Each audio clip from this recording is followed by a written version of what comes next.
Up next in the broadcast, North Korea releases an American who was arrested in April for leaving a Bible in his hotel room. And now concern turns to two remaining U.S. detainees, including Kenneth Bae, who has been held by the regime for a year and a half. Finance ministers of Asia-Pacific nations meet in Beijing for a summit on regional cooperation to battle downside risks on the global economy. The World Health Organization says a serum containing the antibodies of Ebola from the blood of survivors will be available to hard-hit African nations in a few weeks to stave off the current outbreak. Primetime News begins now.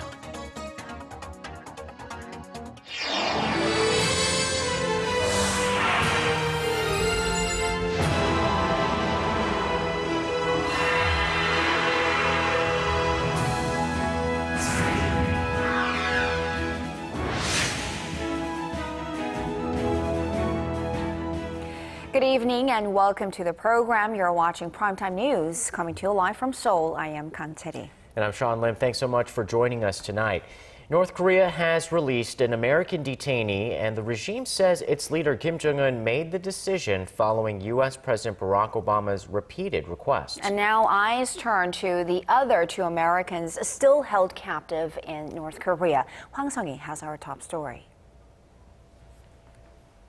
Jeffrey Fowle, one of 3 Americans being held in North Korea, was released Tuesday.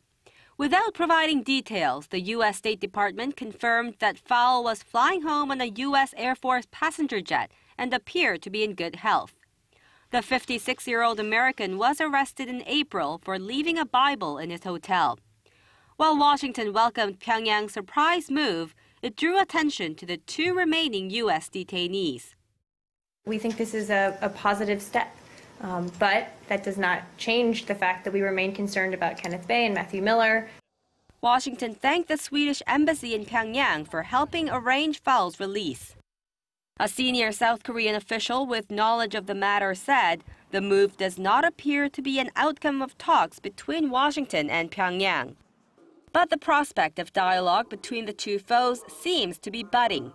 Speaking at a forum in Washington Tuesday, U.S. Special Envoy for the 6-party nuclear talks, Sidney Seiler, rejected the widespread view that Washington is insisting on preconditions for restarting nuclear talks. Seiler stressed that the 6-party dialogue would have to be first and foremost about denuclearization, but added that could be demonstrated by North Korea holding off on its current nuclear activities. The U.S. official said Washington is willing to listen to North Korea's list of demands and complaints to encourage them to make the right decisions. Seiler said, however, that the problem is the North's unwillingness to respond. Hwang Sung-hee, Arirang News. And South Korea has welcomed the surprise move by North Korea, calling on the regime to release the other detainees as well.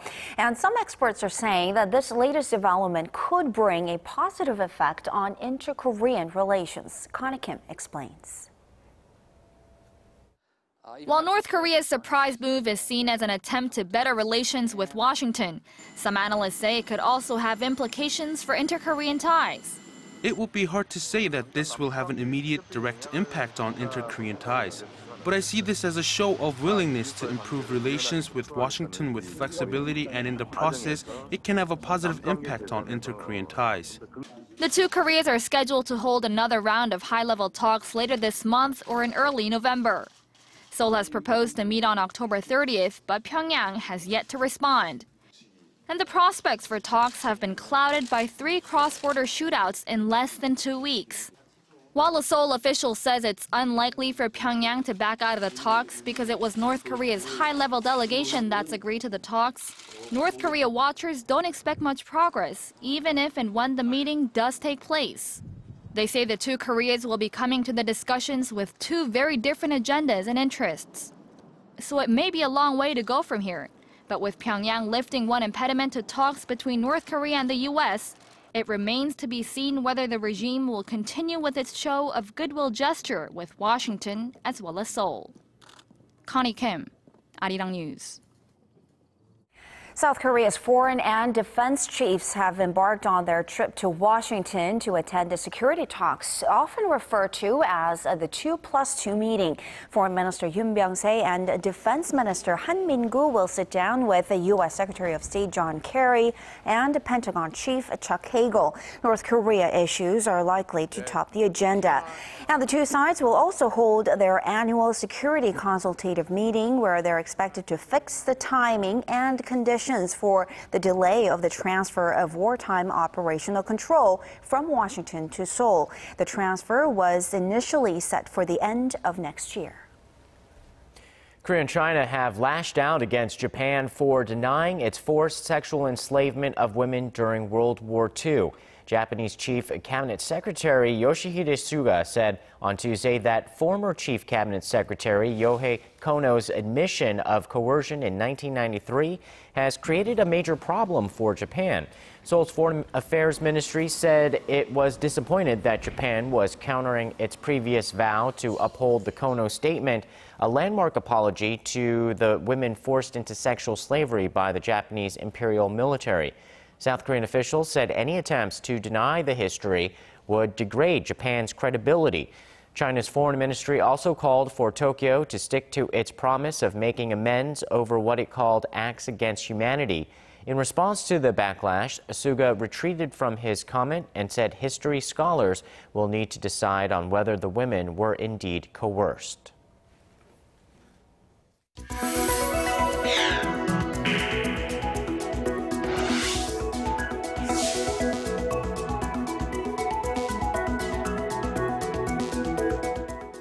21 finance ministers from throughout the Asia-Pacific gathered in Beijing on Wednesday for the APEC meeting.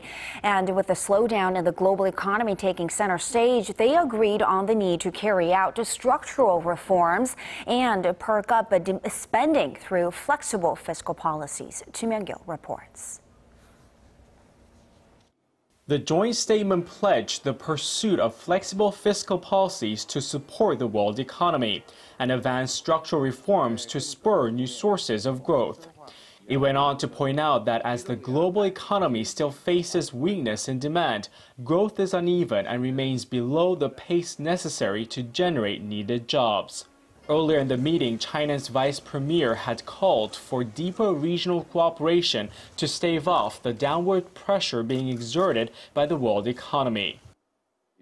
The Asia-Pacific economic cooperation must effectively shoulder the important mission of promoting regional and global development that features policy coordination, growth linkage, and interest integration.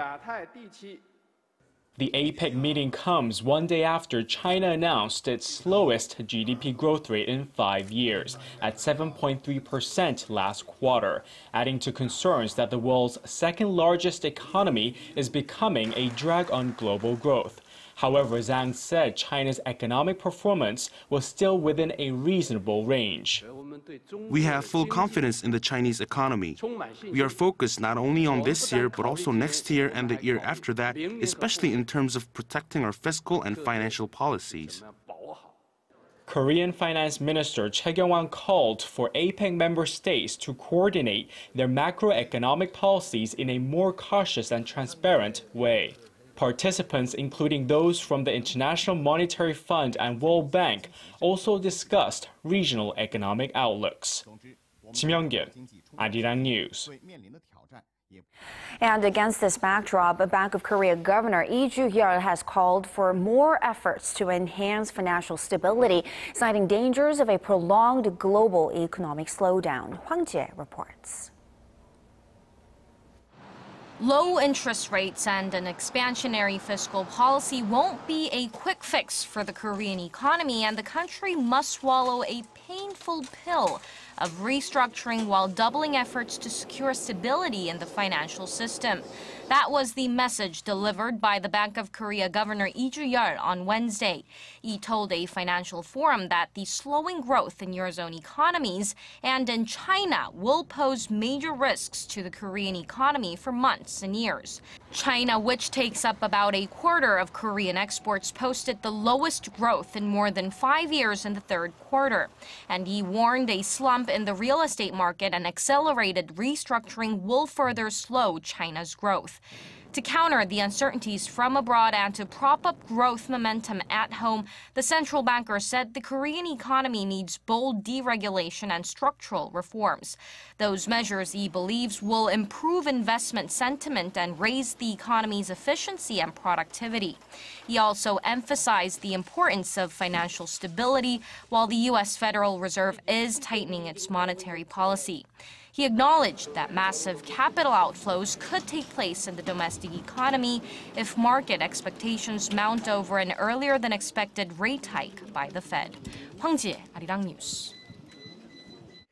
Korean investors have turned bullish on foreign stocks. According to the Korea Securities Depository, the total amount of direct investments in foreign stocks stood at $5.7 billion as of this Monday, which is nearly double the figure from 5 years ago. Two-thirds of that total went to the United States, with most of the rest going to other Asian markets. Analysts say investors are taking their money overseas as the local market has been disappointing, with the benchmark Kospi struggling to break through the 2,000-point barrier in recent months.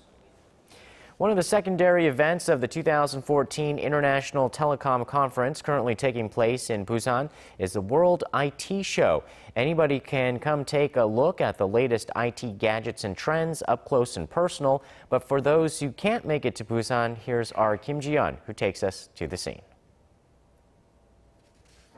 Fast and smart seems to be the keywords in the World IT Show 2014.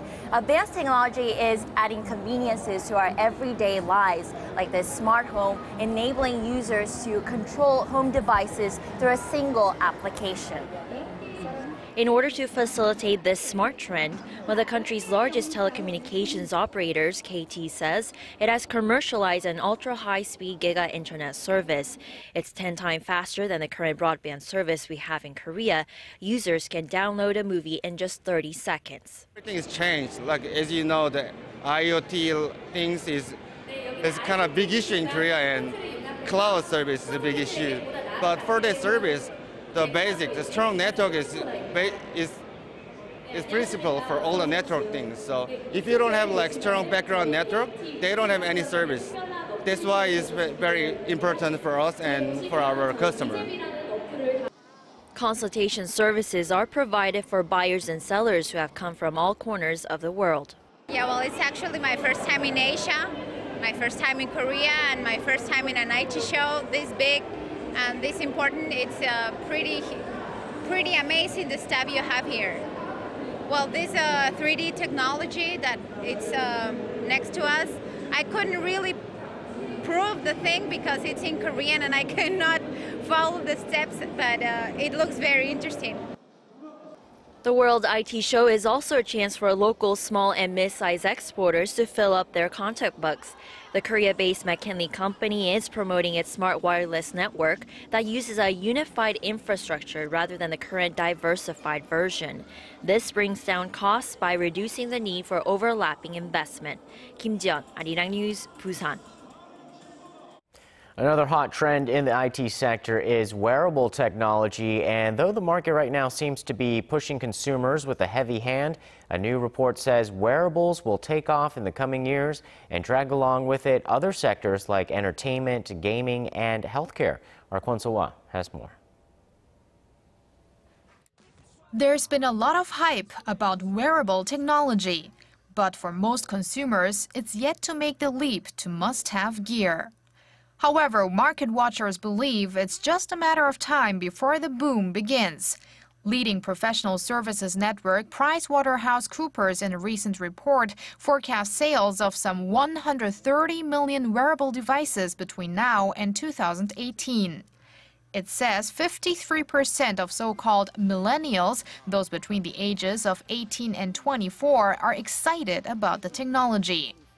PwC suggests 6 industries will see the greatest benefits from the rise in wearables.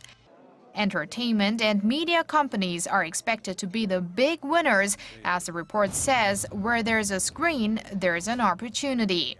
It might not be a revolutionary new genre, but analysts say it improves what's already there by enhancing the fun factor. This factor plays right into the gaming industry, which will go beyond touchscreens and incorporate other senses into the experience.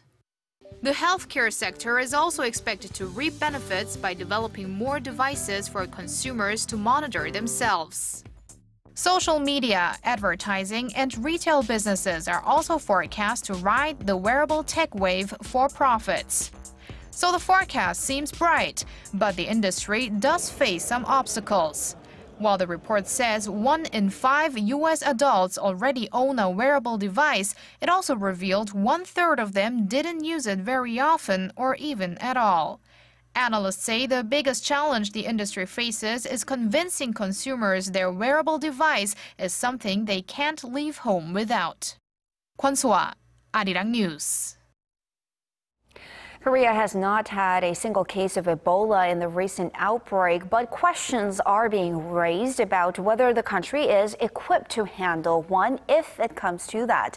The concerns were sparked by the government's recent decision to dispatch medics to West Africa next month in support of global efforts to stop the virus from spreading.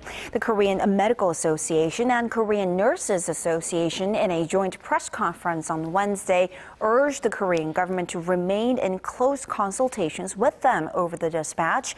Responding to the concerns, the Korea Centers for Disease Control and Prevention said they were providing high-quality protective gear to government-designated quarantine hospitals in Korea, as well as to the medics who are set to be dispatched to Africa.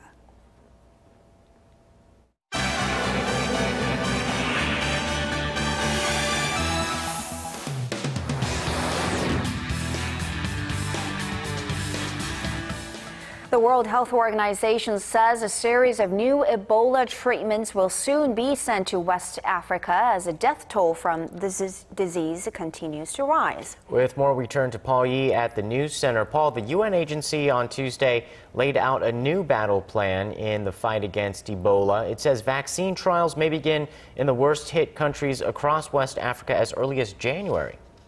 That's right. The plan first involves applying a special serum made from the antibodies of surviving Ebola patients within the next few weeks. And a batch of experimental vaccines will hit the continent next year for what officials are calling real-world testing. Our Connie Lee has the details. A serum made from the blood of patients who have recovered from Ebola could be available in Africa within weeks. According to the World Health Organization, the serum, which would contain Ebola antibodies, would first be sent to Liberia, one of the worst-hit nations, to treat new victims of the virus. Marie-Paul Kinney of the WHO also said that a vaccine could be ready by this January to combat the outbreak that has already killed more than 4,500 people. This hopeful news comes amid some new restrictions in the United States.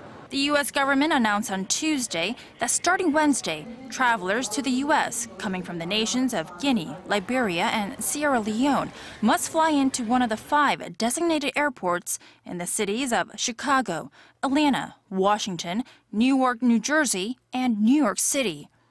All travelers, even U.S. citizens who spend time in any of the Ebola-stricken nations, will go through an enhanced screening process for the virus.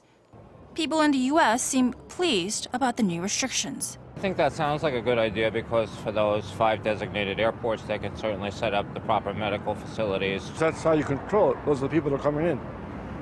You know where they're coming from, not where they're not coming from. So far, 3 people have been diagnosed with Ebola on U.S. soil, 2 of them healthcare workers. Connie Lee, Arirang News. And shifting to Hong Kong, tensions are flaring up once again as pro-democracy demonstrators march on the chief executive's home after failed talks with senior officials.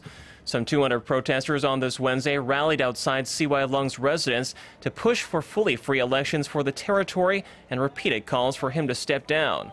Public outrage erupted earlier this week when the city's leader shot down demands for a more representative democracy, saying it would lead to political gains for the poor and working class. He is the chief executive of Hong Kong, so once he makes this kind of mad statement, I think it's a shame. No politicians, no statesman on this earth would make a comment like this to bring those low-wage earners become an obstacle of universal suffrage. And in the latest twist, American jazz star Kenny G made an appearance at the main protest site in Hong Kong's Central Business District earlier, according to social media. When asked about the celebrity visit, China's foreign ministry repeated its warning to foreigners in other countries not to support what they described as an illegal campaign. And finally, the internet giant Yahoo has beat market expectations after posting nearly $1.1 billion in revenue for the third quarter. The popular web portal operator said Tuesday that its revenue rose 1% on year for Q3. Yahoo got the biggest boost from its sale of Alibaba's IPO shares worth $9.5 billion, along with a record growth in its mobile ad business. The gains, according to analysts, point to a broader rise among tech shares. Well, I think the rebound in the stock market is in large part due to the improved earnings that we've seen so far. The fundamentals look strong, revenue is strong, and expectations for future quarters are strong. So that makes the valuations look a lot more reasonable. Despite the strong financial report, Yahoo continues to lag behind its main competitors, Google and Facebook. This as the veteran tech firm is seeking to win back its declining market share amid a restructuring of its global offices. And that wraps up our look at international stories making headlines around the world. I'll see you back here tomorrow night.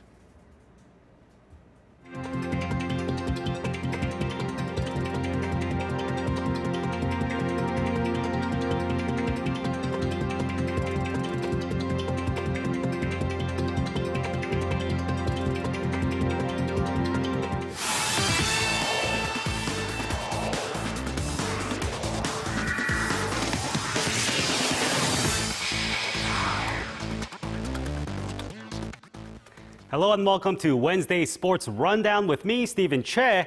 First up, baseball. 2 days of rain held up the NC Dinos LG Twins semi-playoff series, but the rain clouds dispersed Wednesday to finally get it back on track. And jumping to the tape for Game 2 in a series of 5, LG put in Woo Kyu-min to face NC's Eric Hacker. Now we go all the way to the first inning, or rather we start there, and it's the first batter, Hwang Sung-hee, who smacks the fourth pitch for the solo shot. And fourth inning, more LG as Brad Snyder slams the 2-run home run, after which the Dinos' Hacker is pulled. But we go to the seventh inning, Eric Thames hits one over right field before Lee Tae-won gets an RBI single to make it close. But right now, LG leads 4-2 in the bottom of the ninth as it's about to finish up. And more games on the evening, this time to the KBL regular season. First up, the KT Sonic Boom took a road trip to Cheonju to face the KCC Aegis. Now KCC's Deshaun Sims and KT's Chun Tae-pung battle it out early, but KCC has some crucial calls fall their way late as they win 78-74. Meanwhile, Mobis's Moon Tae-young and Ira Clark pick up the slack as their team beats Dongbu 72-61. Now we head to round 1 action in the V-League. There were 2 matches on Wednesday, starting in Hwasong with the women. The IBK Altos cruised to their second win of the season, edging out the Kicks 27-25, 28-26, and 25-22 in straight sets. Now to the men over in Cheonan Hyundai Capital made it a short night, beating Uri Card 25-23, 25-22, and 25-17, also in straight sets. Now back to baseball, but over to the MLB. The San Francisco Giants visited the Kansas City Royals for Game 1 of the World Series. And the Giants stopped the Royals 7-1, figuring out early the stellar pitching that helped KC to 8 straight playoff wins. And of course, that streak is now dashed as Hunter Pence's 2-run blast in the first inning proved to be the winning runs as San Francisco goes up 1-0 in the series. And finally, to the UEFA Champions League, match day 3 of the group stage saw an explosion of 40 goals on the night. And it's a record for an 8-game spread, and some lopsided victories aided the cause. Most notably, Bayern Munich crushed Roma 7-1, and Chelsea blanked Maribor 6-0. All the while, Shakhtar Donetsk crushed Bate Borisov 7-0, setting the goal record for a visiting team. And that wraps it up for sports. Your weather update is up next. Have a great evening.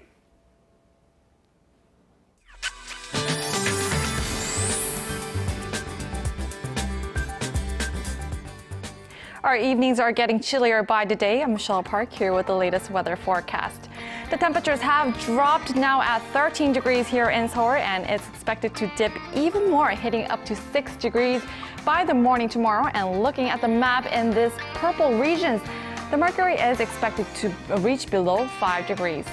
Now looking further into the forecast, the rest of the week is looking very bright with warm daytime highs.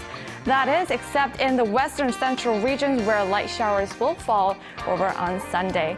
Now to our readings for tomorrow. Seoul will start off the Thursday morning at 6 degrees before reaching up to 19 in the afternoon. Meanwhile, the southern cities such as Daegu and Busan will reach both at 20 degrees. Now moving over to other regions, Jeju Island peaks to 18 while Dokdo drops down to 16, while Mount Kanggang hits just at 18 degrees. Well, that's all for now. I'm Michelle Park, and have a wonderful evening. And that's Primetime News for this Wednesday. I'm Sean Lim. Thanks for watching. And we'll see you soon. I am Kang Chery. Have a great night.